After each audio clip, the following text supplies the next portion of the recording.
Il est plus qu'important pour Senelec de ne ménager aucun effort, aucune ressource et surtout de ne perdre aucun temps dans sa détermination à réaliser les grands projets du commercial dont la cérémonie de lancement est la raison de notre présence aujourd'hui. Mesdames, Messieurs, l'accès universel à l'électricité a fini de mobiliser la volonté du gouvernement sous l'impulsion d'un chef d'État, plus que déterminé à garantir à tout Sénégalais la possibilité d'avoir accès à l'électricité. La discrimination géographique ne peut plus être de mise pour une denrée aussi vitale et primordiale que l'électricité. C'est d'ailleurs ce qui explique l'engagement d'un ambitieux programme d'accès à l'électricité à l'horizon 2025. En assurant un accès à l'électricité sur tout le territoire, nous ne vaincrons pas seulement la fracture énergétique pour en faire un mauvais souvenir national. Nous donnons aussi contenu et substance à la promesse de la création de valeur pour nos compatriotes, avec la possibilité de mener des activités génératrices de revenus, prélude à la croissance et conditions d'émergence. Voilà le prisme à travers lequel il faut regarder les 3 projets majeurs que nous allons démarrer avec cette cérémonie du jour. Mes collaborateurs en ont suffisamment parlé. Ce qu'il faut retenir, c'est l'approche délibérément centrée sur le citoyen de ces projets pour assurer son bien-être et sa sécurité et en même temps lui offrir les opportunités de développement et d'épanouissement socio-économique. Il s'agit essentiellement d'un investissement de 9,7 milliards pour 3 projets majeurs, respectivement le raccordement et l'installation électrique de 37 500 ménages à faible revenu.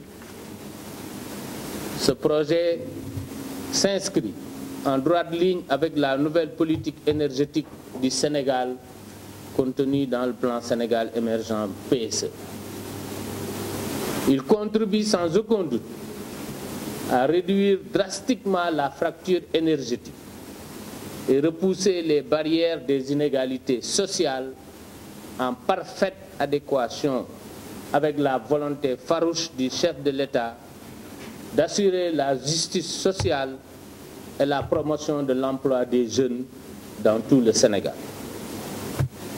Il y a en outre la sécurisation des 20 000 cantines dans 9 marchés ciblés.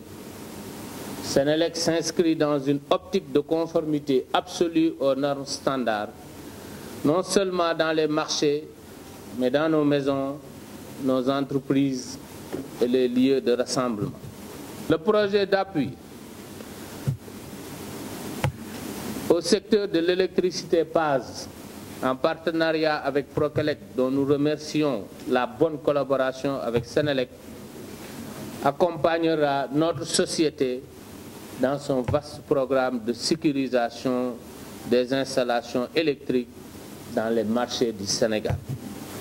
Et c'est l'occasion pour moi de ñaax yéen ñi nga xam ne yéenay suñu consommateurs ñu wax leen ne lii mooy Senelec bu président décidé lii mooy Senelec bu président bëggoon léegi nag bu ñu tollee fii dafay nekk seen devoir ngeen protéger installation Senelec yi ndaxte lii ñu am ñoo ko liggéeyandoor ñoo ko defandoor pour sénégalais kon waruñ nangu keneen ñëw yàqu ko fu ngeen gis installation Senelec yéen war ngeen bokk ci ñu koy protéger et loolu ñu ngi leen koy ñaan. Enfin, le 3e et dernier projet constitue la sécurisation des quartiers difficiles, ou plus clairement les quartiers difficiles d'accès où le réseau électrique manque d'être aux normes requises. Comme vous pouvez le constater, ce projet est une variation du thème de standardisation que Senelec s'impose d'appliquer dans toutes ces opérations. Je voudrais, pour terminer, remercier tous les techniciens et experts et chefs de projet de Senelec qui ont conçu et mis en œuvre ces programmes que nous nous réjouissons de lancer ce jour. Cela démontre encore une fois de plus l'expertise des agents et leur savoir-faire, condition indispensable pour élever Senelec au rang d'entreprise performante et innovante orientée vers la durabilité. Yàlla sàmm Senelec, Yàlla sàmm Sénégal. Je vous remercie de votre aimable attention.